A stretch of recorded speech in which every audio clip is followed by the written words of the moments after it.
नमस्कार दोस्तों, मैं राजीव सिंह अभियान स्कूल आप आईएएस के यूट्यूब चैनल पे आपका स्वागत करता हूं।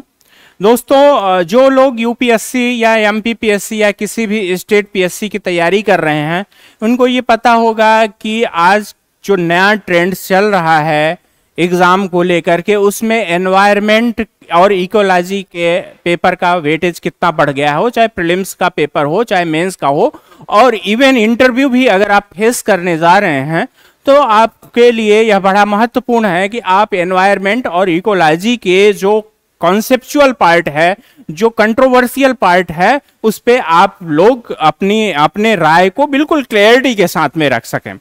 आज हम लोग अपने इस अभियान स्कूल ऑफ आईएएस का है, जिसको इन शॉर्ट हम एएसआई कहते हैं, एएसआई के इस यूट्यूब चैनल के माध्यम से एक बहुत ही लेटेस्ट और ट्रेंडिंग जो रहा है, सोशल मीडिया में जो ट्रेंड्स कर रहा है और आने वाले समय में संघर्ष का सरकार बनाम पर्यावरण मित्रों के बीच में एक जो संघर्ष का बहुत बड़ा कारण बनने जा रहा है, वह है बक्सवाहा जंगल। बक्सवाहा जंगल की कुछ अनटोल्ड कहानी हम एक रिसर्च के माध्यम से लेकर के आए हैं और इसके सारे डायमेंशंस को आप लोगों तक पहुंचाने का काम करने जा रहे हैं। तो जो एक तो ये है कि किसी भी टॉपिक को सनसनीखेज तरीके से प्रस्तुत कर देना, लेकिन हमारा यहाँ पे उद्देश्य एग्जाम ओरिएंटेशन है। हमको किसी भी कहानी को सनसनीखेज नहीं प्रस्तुत करना है, और जो किसी भी टॉपिक के, खास तौर से जो ये एनवायरमेंटल मुद्दे होते हैं, एनवायरमेंटल मुद्दे में एक ही चीज का कॉन्फ्लिक्ट होता है, वह डेवलपमेंट होता है। और डेवलपमेंट इसीलिए कहा जाता है, एक प्रश्न उठता है कि क्या development and democracy can walk together. तो इन सारी चीजों को लेकर के बक्सवाहा जंगल कहाँ है, क्या है, क्यों चर्चा में रहा है, क्या विवाद का कारण रहा है, और विवाद के कौन कौन से पक्षकार है, किस कंपनी को यहाँ पे ठेका मिला है, इसका समाधान क्या हो सकता है। अल्टीमेटली सिविल एस्पिरेंट्स केवल विवाद पे नहीं जाता है, और सिविल एस्पिरेंट्स का काम समाधान के लिए होता है, समाधान की तलाश करना होता है, समाधान प्रस्तुत करना होता है, अपने विचारों को बैलेंस रखना होता है। तो जो ये सारे डायमेंशंस हैं, हम लोग कोई विपक्षी पार्टी तो है नहीं कि पक्ष में रह करके उसी मुद्दे का समर्थन करें और विपक्ष में उस लोगों उसका विरोध करें।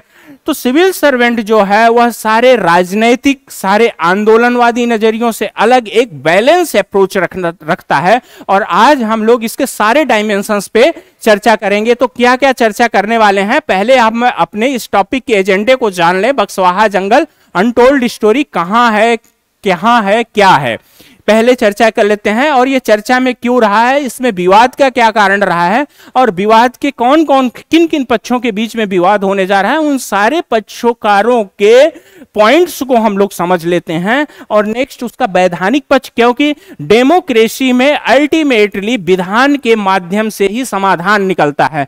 तो हम लोग इसके पूर्व में जो कंट्रोवर्सी रही, एनवायरमेंटल कंट्रोवर्सी, उसमें सुप्रीम कोर्ट की क्या स्टैंड रहे हैं, सरकार की नीतियां क्या रही हैं, इसको अगर समझ ले तो हमको समाधान देने में आसानी हो जाएगी। उसकी कमियों को जान ले तो समाधान देने में आसानी हो जाएगी। तो आज हम सारे डायमेंशंस पे चर्चा करने वाले हैं, और वैधानिक पक्ष और समाधान में भी चर्चा करेंगे, राइट।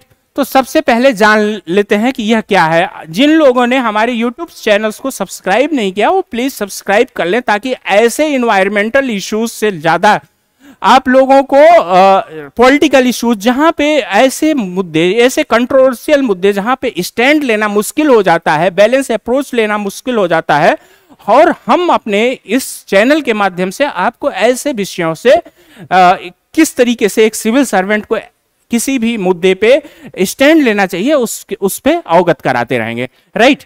तो ठीक है, अब हम लोग अपने पॉइंट पे आते हैं, और आज का पॉइंट है कि बक्सवाहा जंगल कहाँ है। सबसे पहला सवाल कहाँ है, पहले यह जान लेते हैं। अगर ज्योग्राफिकल कंडीशंस को समझ लेंगे तो हमको अपने मुद्दे को समझने में आसानी होगी। तो सबसे पहले यह मुद्दा अभी हाल ही में करीब एक सप्ताह पहले, 10 दिन पहले, यहाँ पे मध्य प्रदेश डिस्ट्रिक्ट्स में, मध्य प्रदेश, ये देखिए भारत का दिल है मध्य प्रदेश। मध्य प्रदेश भारत का दिल कहा जाता है, और भारत के दिल में मध्य प्रदेश में यह एक है डिस्ट्रिक्ट छतरपुर। कहां? छतरपुर है। और छतरपुर डिस्ट्रिक्ट का एक तहसील है बक्सवाहा। ये मैप में आपको डिस्ट्रिक्ट दिख रहा होगा बक्सवाहा। ये बक्सवाहा एक बहुत ही खनिज संपन्न, प्राकृतिक संसाधनों से संपन्न और जंगल है, डेंस जंगल है। और इस डेंस जंगल में एक खदान मिली है और वह खदान है हीरे की खदान, जहां पर अनमोल रत्न मिले हैं। तो यह खदान मिली है। तो खदान मिलना कोई कंट्रोवर्सी की बात तो होती नहीं है, यह तो एक खुशी की बात है। लेकिन यहाँ पे कंट्रोवर्सी क्रिएट हो गई, और वह कंट्रोवर्सी ही क्रिएट क्यों हो गई, क्या हो गई, इस बात को समझते हैं। तो सबसे पहले हम लोग अगर इस बक्सवाहा को ज्योग्राफिकली अगर समझ लेंगे तो कई चीजें समझने में मदद मिलेगी। ये बक्सवाहा बांध, बक्सवाहा जो जंगल है, वह बक्सवाहा जंगल आपके बुंदेलखंड का एरिया पड़ता है। और बुंदेलखंड का एरिया थोड़ा सा उत्तर प्रदेश से भी टच करता है, मध्य प्रदेश से भी टच करता है। और यहाँ पे आप लोग अगर देखे होंगे, सुने होंगे, तो अकाल, और जहां पे अकाल और गरीबी और भूखमरी के जो 4 क्षेत्र होते हैं, जिसमें वह चाहे यहाँ पे बुंदेलखंड का नाम सबसे ऊपर गिना जाता है, वह चाहे विदर्भ हो और बुंदेलखंड हो, इन सब क्षेत्रों को इसी कारण से जाना जाता है क्योंकि यहाँ पे अकालों की बारंबारता रहती है।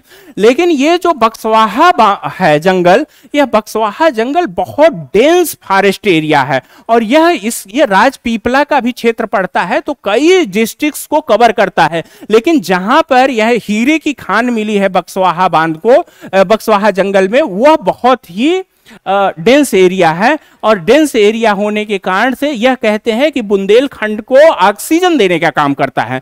तो इसकी महत्ता इस अकाल ग्रस्त क्षेत्र में एक ऐसा डेंस एरिया जो जंगल का एरिया है, वह आपको पूरे बुंदेलखंड को ऑक्सीजन देने का काम कर रहा है। तो इसलिए यह बड़ा इंपॉर्टेंट है। और आप लोगों अगर यहां पर अपने जीके के क्वेश्चंस को देखेंगे तो ये जो पन्ना का एरिया है, यह भारत की सबसे ज्यादा हीरे की खान यहां पे मिली है। सेम यही जो छतरपुर और ये दमोह और ये एरिया है, छतरपुर और ये पन्ना का एरिया है, पन्ना भी एक डिस्ट्रिक्ट है, तो ये एक ही लगे हुए डिस्ट्रिक्ट है। अगर आप इसके खनिज संसाधनों के मैप को समझ लें तो आपको और थोड़ा बेटर तरीके से समझने में मदद मिलेगी। ये जितना भी यहाँ पे देखिए छतरपुर ये जो एरिया है, यहाँ पे न केवल हीरा मिलता है और खनिज संसाधन और वन संपदा से संपन्न एरिया है, बल्कि यहाँ पर क्ले, बॉक्साइट और लाइम, आयरन और है ना, इतने कॉपर, मैग्नीज, कितने संसाधनों से भरा पूरा ये एरिया है। तो इसलिए ये एरिया इस दृष्टि से बहुत महत्वपूर्ण है। यह इसका महत्व इसलिए भी है कि यहाँ पे खनिज संपदा, प्राकृतिक वन संपदा और घने जंगल हैं जो ऑक्सीजन देने का काम कर रहे हैं। तो इसलिए इसका बड़ा इंपॉर्टेंट है। अब यह थोड़ा सा आगे चलते हैं तो विवाद क्या है और क्या हुआ है, यह बात समझ लेते हैं। भास्कर की खबर है, भास्कर की खबर में कहा गया कि बक्सवाहा के जंगल में 3.82 करोड़ कैरेट के हीरे मिले हैं। और लेकिन इसकी शर्त क्या है, इसके निकालने की शर्त यह है कि 2.25 लाख पेड़ काटकर निकालने पड़ेंगे। यह जब खबर आई भास्कर में तो उसके बाद में ये ट्रेंड करने लगा। ट्रेंड करने के बाद में सोशल मीडिया में बच्चों ने एक सेव बक्सवाहा फॉरेस्ट का ट्रेंड कराया, ट्विटर पे ट्रेंड हुआ, फेसबुक पे तमाम ग्रुप्स बन गए और इसमें सेलिब्रिटी आशुतोष राणा जैसे लोग भी जुड़ गए। इसके पहले जो एनवायरमेंटलिस्ट थे वह भी बक्सवाहा को लेकर के चिंतित थे, क्योंकि ये एक दिन के प्रोसेस नहीं है। जब हम इस प्रक्रिया को समझेंगे तो ये जान पाएंगे कि यह प्रोसेस, इसके मॉनिटरिंग का काम, इसमें जो सर्वेक्षण है, ताकि सर्वेक्षण का काम कई सालों से चल रहा था। और रियो टिंटो नाम की एक ऑस्ट्रेलियाई कंपनी थी जो यहाँ पे पायलट प्रोजेक्ट भी चला दी थी। लेकिन इसके पहले कि यह संस्थान, यह जो दिया गया है वह आदित्य बिरला ग्रुप को दिया गया है। आदित्य बिरला 382.31 हेक्टेयर का जंगल मांग रहे हैं, ये ताकि बाकी 205 हेक्टेयर जमीन का उपयोग खनन के लिए कर सकें। तो यहां पर आप लोग देखिए कि ये यहाँ निकालने के 382.131 हेक्टेयर का जंगल खत्म किया जाएगा, 2.25 लाख पेड़ कटेंगे, 40,000 पेड़ सागौन के हैं, इसमें पीपल, तेंदुआ, जामुन, बहेड़ा, अर्जुन, औषधीय पेड़ भी हैं। और हीरा के लिए 2000 से 2000 के बीच में सर्वेक्षण कराया गया था। इस क्षेत्र में विशेषज्ञ ऑस्ट्रेलियाई कंपनी थी रियो टिंटो सर्वेक्षण किया था। इस टीम को बक्सवाहा के जंगल में नारे के किनारे किम्बरलाइट पत्थर की चट्टान दिखाई दी थी। ठीक है, तो यह कुल मिलाकर के यह मुद्दा है। तो यहां से ये रियो टिंटो निकल गई, और रियो टिंटो निकलने के बाद में यहाँ पे जब ये कंफर्म हो गया कि हीरे की खान है, तो 2 लोगों ने कंपटीशन किया, और उसमें एक तो थी बिरला आदित्य समूह की खनिज संपदा से संबंधित कंपनी, और दूसरी कंपनी थी रिलायंस की कंपनी। तो रिलायंस की कंपनी को बीट करते हुए इसको अभी कुछ दिन पहले ही मध्य प्रदेश सरकार ने बिरला समूह को दे दिया है, खनन का ठेका दे दिया है, पट्टा दे दिया है। अब जब खनन का पट्टा दे दिया गया है और जब एनवायरमेंटलिस्टों को पता चल गया कि इसका खनिज संपदा निकाली जाएगी, तो एक चिंता बढ़ गई, और चिंता बढ़ने के साथ साथ में विरोध भी बढ़ गया, और विरोध बढ़ने के कारण से यह ट्रेंड करने लगा। इसके कारण से बक्सवाहा जंगल क्या है, विवाद के केंद्र में आ गया। तो आप लोगों ने यह समझ लिया कि ये क्या, कहां है और क्यों है चर्चा में। अब इसके समझते हैं कि इसके पक्षकार क्या है और यह असली मुद्दा क्या है। तो असली मुद्दा देखिए, हर जगह पे एनवायरमेंट का कोई बांध बन रहा है, कोई जंगल काट रहा है। इसके पहले भी आप लोगों ने 2-3 महीना पहले एरे के जंगलों का देखा होगा कि मुंबई शहर में वहां पर मेट्रो बनने के लिए जिसको एरे का जंगल कहते हैं, जो मुंबई के बीचों बीच में है और उसको ऑक्सीजन देने वाला सबसे बड़ा हब माना जाता है, वहां के जंगलों को उसके लिए कटाई करनी थी मेट्रो बनाने के लिए। इसका विरोध हुआ, जिसके कारण से इस योजना को स्थगित करना पड़ा वहां के लिए। तो यह एक रियो के जंगल की थी, जहां पे भी डेवलपमेंट का होगा, पर्यावरण कटने की बात होगी, वहां पे विरोध होगा, क्योंकि यह जो सरकार की भी प्रतिबद्धता है और हमारी जो जन जागरूकता आई है कुछ वर्षों में, हाल के वर्षों में, विशेषकर से 90s के दशक में जब लिबरलाइजेशन बढ़ा, तो लिबरलाइजेशन ने विकास की प्रक्रिया को आगे बढ़ाया, और साथ साथ एक और बात किया, वह बात किया कि दूर संचार की भी व्यवस्था बहुत आगे बढ़ी 90s के बाद में, और हमारे हाथों में उदारीकरण के दौर के साथ साथ में मोबाइल भी आ गया। तो जिस तरीके से औद्योगिकरण ने हमारे जीवन को संकट में डाला, तो हम भी पर्यावरण के प्रति धीरे धीरे सचेत हुए, और विरोध की भी भावना इसके कारण से आसान हो गई, क्योंकि हमारे हाथ में सूचना क्रांति आ गई। सूचना क्रांति के इस दौर में विरोध की भावना भी जबरदस्त हो जाती है। और आजकल तो फेसबुक और ट्विटर का जमाना है, जहां पे ट्रेंड करते समय देर नहीं लगती है, और इससे ट्रेंड हमें आने से कोई भी चीजें कितना भी हो, अगर आप डेमोक्रेसी में रहते हैं तो ट्रेंड मतलब करता है। अगर आप डेमोक्रेटिक हैं, आप अपने अधिकारों के प्रति सजग हैं, तो आपको अपने अधिकारों को जानना होगा और आपको अपनी लड़ाई लड़नी होगी, और सोशल मीडिया के प्लेटफॉर्म को इग्नोर नहीं कर सकते, उसके ट्रेंड्स को कम करके नहीं आंक सकते। इसलिए यह महत्वपूर्ण है, और इसलिए ट्रेंड में आ गया। अब यहाँ पे असली समस्या क्या है, विकास की बनाम विकास की। ये आपका 2 फिगर्स आप देख रहे हैं, और 2 फिगर के माध्यम से आप समझ सकते हैं कि असली लड़ाई क्या है। इधर है आपका विकास। विकास क्या है? विकास का मतलब सतत विकास, जो आपके और आपकी पीढ़ियों को विकास की ओर ले जा रहा है। और ये हीरा क्या है? यह विनाश क्या एक इंडिकेशन है।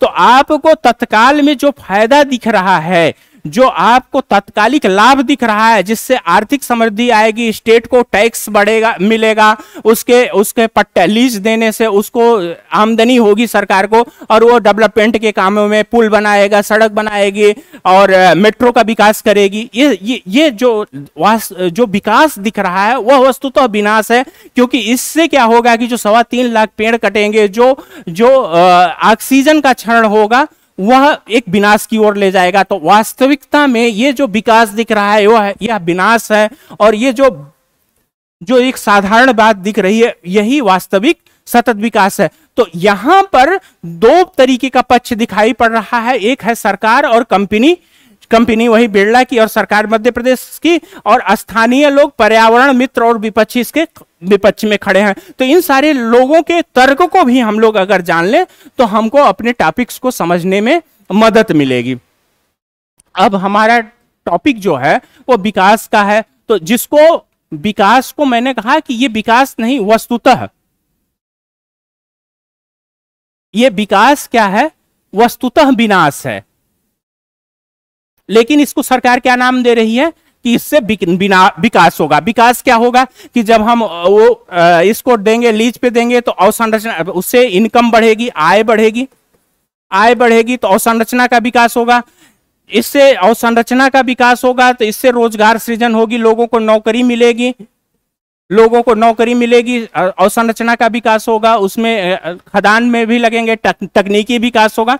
इस तरीके की तर्क सरकार देती है और इससे उद्योगों धंधे को बढ़ाया जाएगा, क्योंकि जब खनन संपदा निकलेगी तो खनन संपदा को पॉलिश्ड भी किया जाएगा, उसके लिए आउटलेट्स भी होंगे, तो इस तरीके से एक उद्योग की प्रक्रिया आगे बढ़ेगी। तो इस तरीके से सरकार का पक्ष है कि इससे आर्थिक मजबूती आएगी। तो ये जो सरकार का पक्ष है वह ये कह रही है कि विकास की ओर ले जा रहा है खनन के संपदा का होना, और वह अवसंरचना, रोजगार सृजन, उद्योग, आर्थिक मजबूती की बात कर रही है। लेकिन जो पर्यावरण मित्र हैं, अब यही अगर सरकार में कोई रहेगी, बीजेपी कह रही है कि यह विकास है, कांग्रेस कह रही कि यह विनाश है। अगर कांग्रेस इस तरफ हो जाएगी तो विकास हो जाएगा, बीजेपी इस तरफ आ जाएगी तो विनाश हो जाएगा। तो विपक्ष तो कोई मुद्दा ही नहीं, विपक्ष का तो स्टैंड एक ही होता है कि अगर वह सरकार में है तो विरोध करेगी, सरकार में है तो पक्ष लेगी, विपक्ष में है तो विरोध करेगी। यह किसी भी राजनीतिक पार्टी का एक मुद्दा होता है। अब मुद्दा मुख्य रूप से क्या है वो, और उसमें कौन कौन से लोग शामिल हैं। देखिए, इसमें वास्तविकता में क्या है विनाश का मुद्दा। विनाश के मुद्दा में जल, जंगल, जमीन, जलवायु का मुद्दा है। जल के लिए मैंने कहा कि यह अकाल एरिया, डॉट पोर्न एरिया है। डॉट पोर्न एरिया के कारण से यहाँ पे यह जंगल जो है वह जंगल यह इस पूरे बुंदेलखंड को ऑक्सीजन देता है। और जब कोविड जैसी समस्याएं में ऑक्सीजन के लिए लोग जिंदगियों से तड़पते जूझते हुए देखे गए थे, तो ऐसे में क्या हुआ था कि ऑक्सीजन के प्रति, पर्यावरण के प्रति भी जागरूकता पैदा हुई है। और आपका ये मैंने बताया था कि जंगल से जल मिलता है, और जल किसी भी चीज के लिए बहुत जरूरी होता है, तो इसलिए यह आवश्यक है। तो यह सबसे बड़ा मुद्दा है, जल का, फिर जंगल का और जमीन का मुद्दा, और जलवायु का मुद्दा है ही है कि जलवायु इससे बेहतर बनती है। उसके बाद में कोविड ऑक्सीजन के कारण से जागरूकता आई है। जिस तरीके से लोग अब सर्वाइवल के लिए मर रहे हैं, ऑक्सीजन के लिए मर रहे हैं, लोगों को यह समझ में आ गया है कि जीवन बचाना है तो वैज्ञानिक प्रगति के साथ में खुद की और पूरे पर्यावरण की मजबूती का होना और सुदृढ़ता का होना आवश्यक है। तो इसलिए यह भी एक इंपॉर्टेंट मुद्दा बन गया है।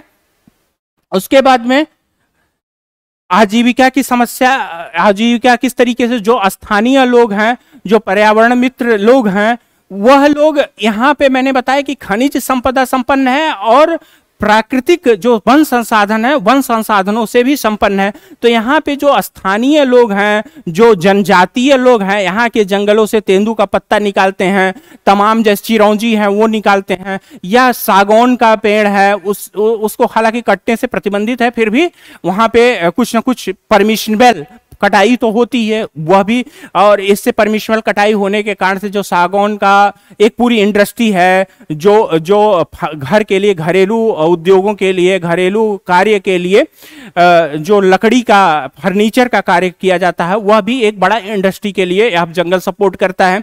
तो इस तरीके से यह आजीविका का एक बहुत बड़ा स्रोत है यह बक्सवाहा जंगल।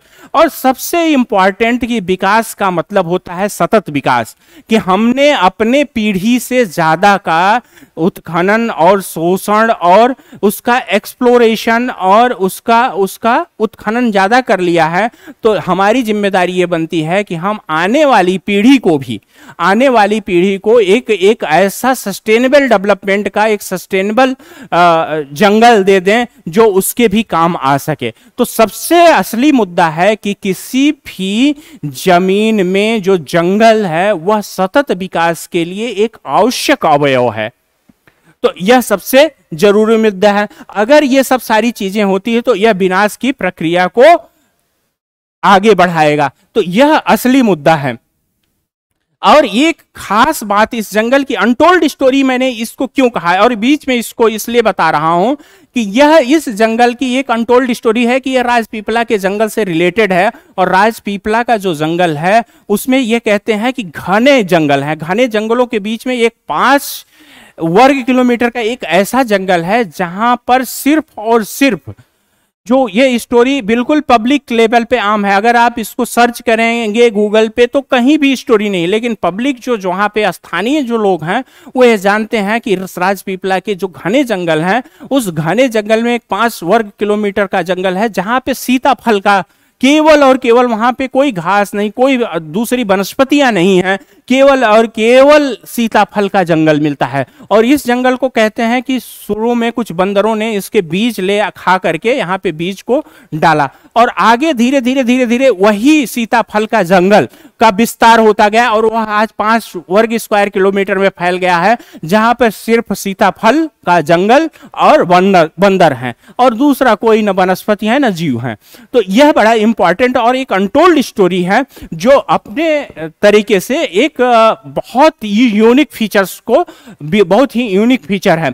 तो एक चीज ये है। अब यहां पर जब हम लोगों ने कंट्रोवर्सी समझ लिया तो इस कंट्रोवर्सी में एक नया एंगल जुड़ गया। नया एंगल में कि आपने पुराना एंगल था कि उसका कंट्रोवर्सी में हुई तो उसके सेलिब्रिटी जुड़ गए, ट्विटर पे ट्रेंड हो गया, पेपर्स में आ गया, सोशल मीडिया पे विरोध हो गया। लेकिन यहीं तक इसका विरोध सीमित नहीं हुआ, यह मुद्दा चला गया है PIL के माध्यम से सुप्रीम कोर्ट में। तो यह माध्यम, अब जो इसका असली रास्ता निकलना है वह सुप्रीम कोर्ट के ही माध्यम से निकलना है। अब यहाँ पे जो विवाद है उसके पहले आखिर जो यूपीएससी या एमपीपीएससी या किसी भी एग्जाम के लिए, यूपीपीसीएस के लिए जो इंपॉर्टेंट है वह इसीलिए इंपॉर्टेंट है कि जो आपका क्या स्टैंड होना चाहिए। तो स्टैंड को समझने के, अभी तो इस पे डिसीजन आया नहीं है, आने में वक्त लगेगा, लेकिन इसके पूर्व के अगर हम एनवायरमेंट पे या किसी पर्यावरण के मुद्दे पर किस सुप्रीम कोर्ट का लीगल स्टैंड क्या रहा है, क्या उसने डिसीजन दिए, अगर इस बात को समझ लें तो शायद इस केस को समझने में आसानी हो गई। इसलिए हमने इस केस में यह चीज कहा है, PIL in Supreme Court seeks to stop cutting up 2.5 lakh trees in the Buxwaha region MP। इसमें नेहा सिंह ने, एक प्रीति सिंह एडवोकेट हैं, उनके माध्यम से इस केस को सुप्रीम कोर्ट में ले गई हैं और ये पब्लिक इंटरेस्ट लिटिगेशन का मामला हो गया है। लेकिन इस मामले को डिसीजन पता नहीं कब आया है, कब आएगा, इसलिए हम लोग इस पे थोड़ा सा जान लें कि इसके पहले सुप्रीम कोर्ट का ऐसे मुद्दों पर क्या स्टैंड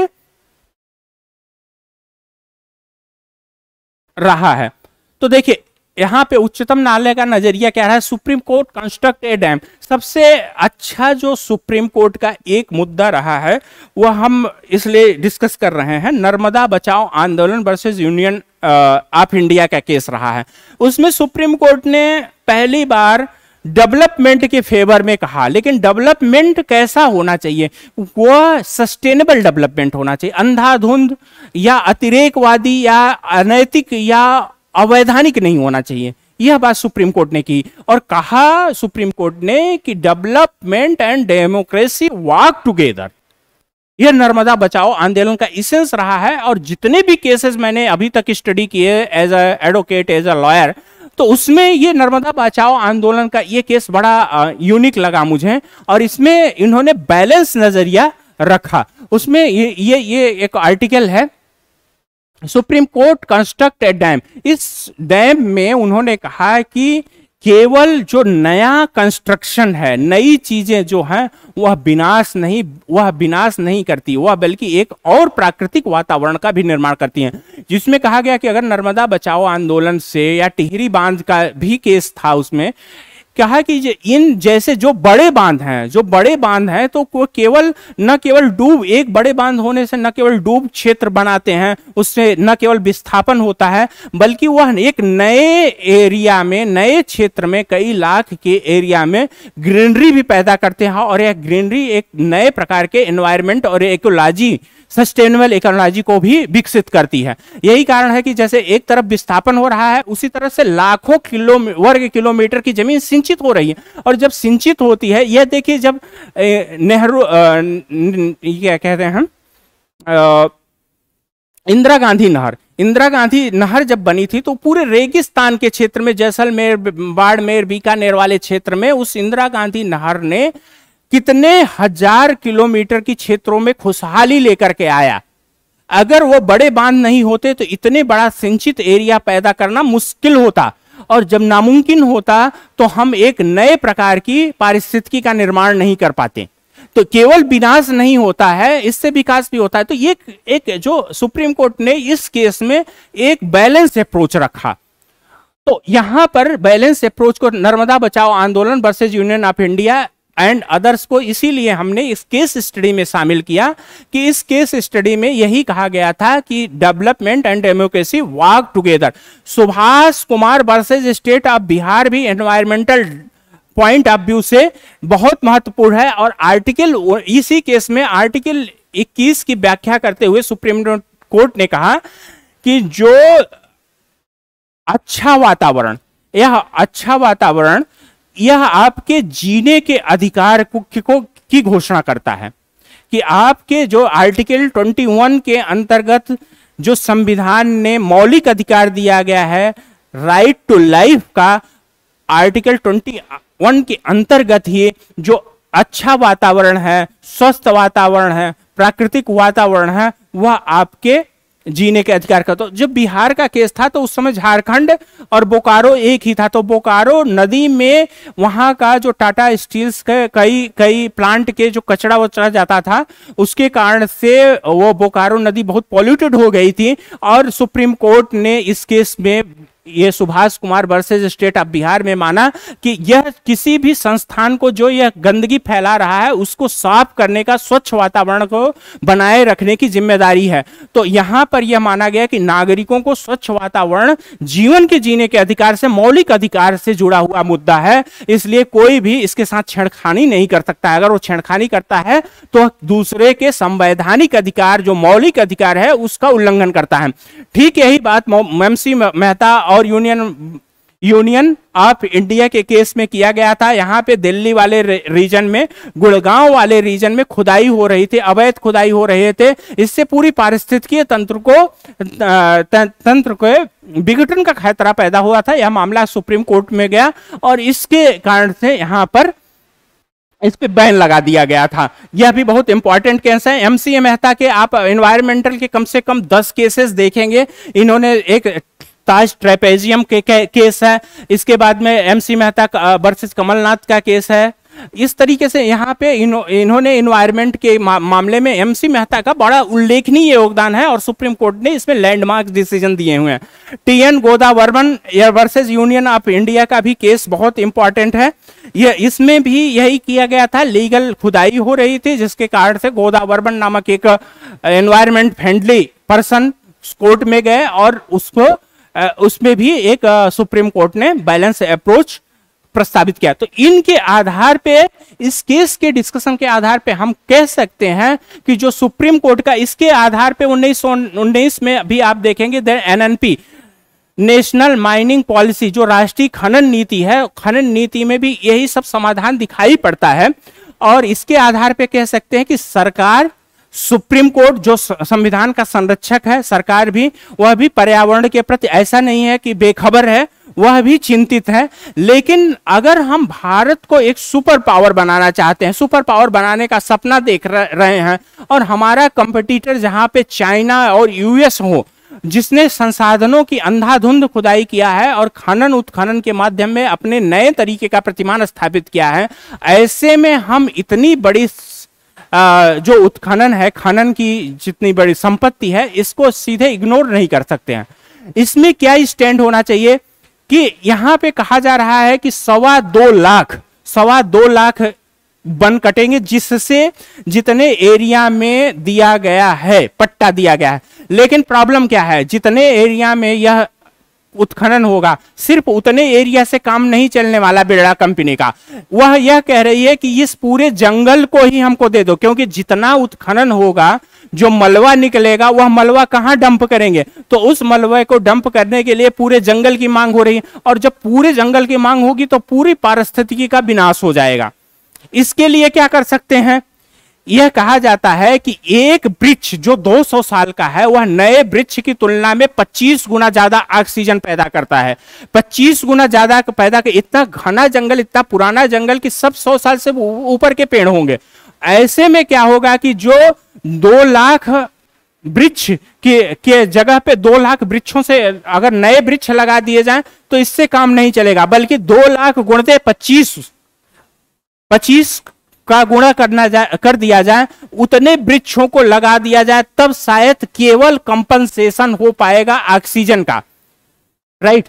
तो यह एक नजरिया यह हो सकता है कि आप जो अगर सस्टेनेबल डेवलपमेंट की बात करते हैं, सतत विकास की बात करते हैं, तो जितना आप पर्यावरण को नुकसान पहुंचा रहे हैं उतना ही नए पर्यावरण की वृद्धि करें।